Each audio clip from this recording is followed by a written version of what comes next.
Shadowheart, may Selûne guide you as always, my daughter. Only you can say. It seems your father and I have returned to a world in turmoil, and I sense you have a part to play in righting things. We shall remain here at camp and continue to recover what strength we can. Then, perhaps, when all is said and done, we can be a family again. Better in a sense, but you may need to prepare yourself, daughter.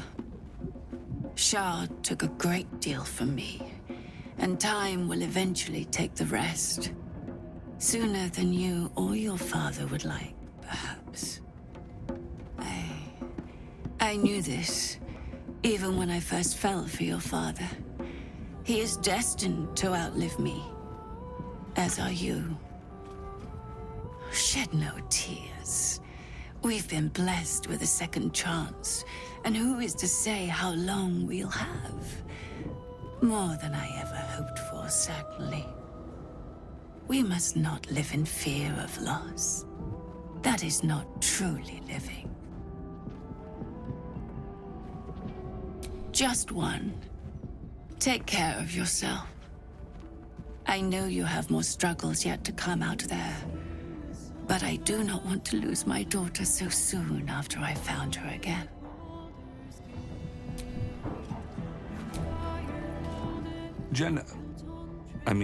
Shadowheart. Pardon. It warms my heart to see you. I had promised you we would catch up once I'd rested. Perhaps there's something you wish to ask about? You were to come of age that night, left alone in the woods and using only Selûne's guidance to find your way back to us. But you were not alone in the woods. We caught a Sharan spy near our village and learned that his accomplices sought to abduct you. I had to find you, to bring you home, and I had to do it quickly. In my haste, I made a terrible mistake. I took on my wolf form to cover the ground more quickly, and it worked. I followed your scent and reached you before the Sharans could. But when I found you, you did not see your father rushing to save you.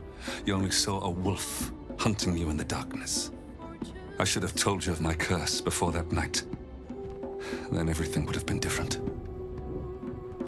You panicked, and before I could explain, the Sharans found us. Father and daughter, wolf and prey. They took us both. When I awakened, you were gone, but your mother was with me. They were spiriting us away to the city, hidden and bound. That should have been the day you came of age and into the Moon Maiden's teachings. Instead, the Sharans used us to teach you different lessons. Painful lessons. The Moon Maiden's blessings are many. She taught me to control the curse, but she could not teach me to control my paternal instincts. The failing was mine. You must not blame yourself. You were a child. Your mother and I were supposed to protect you. We grew complacent, underestimated the depths of Shah's bitterness, the fanaticism of her followers.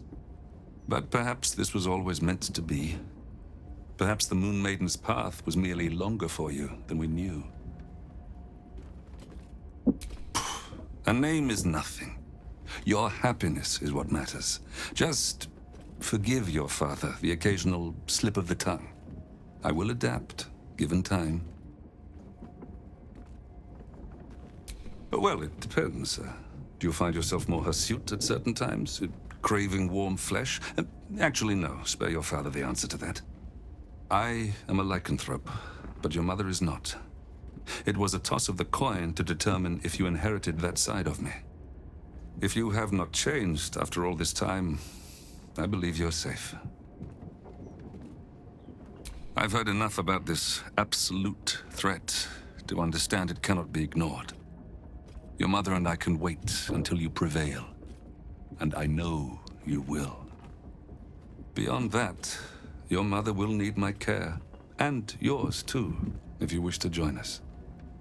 Somewhere quiet, close to nature, where the sun can warm us, and the moon can watch over us as we sleep. Are you sure, Shadowheart? Picking at old wounds may not serve any purpose.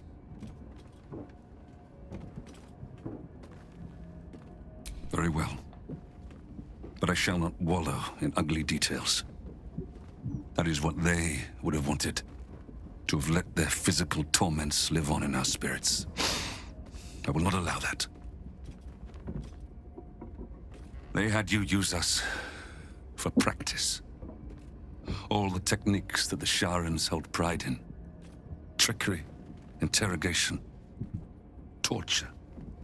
They even had you, our own daughter, try to convert us. The worst part was not anything you did to us, it is what they had done to you. You didn't recognize us. Those eyes I'd wiped tears from now looked at me like a stranger. I feared I would give in then. But your mother's strength bolstered me. She never gave up calling you daughter, no matter what you said or did. We were still a family in that room, suffering, enduring, but we did not give up. Your mother and I swore we would see the look of recognition in your eyes once again. And we did.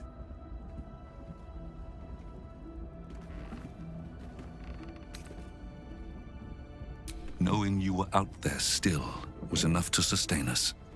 And you are stronger than us both, daughter. We merely had to endure. You had to choose your path. One that brought you back to us at last. Both. They marked you before our eyes. They said it would discipline you for straying, while extending our torment also. Not just with the pain, but with the knowledge that every time we felt it, your true self was being punished for trying to break through their indoctrination. Don't be. Knowing you were out there gave us the strength to hold on. And you returned to us, just like you were supposed to all that time ago. Yes. Now you know all that is worth knowing. Let us put this behind us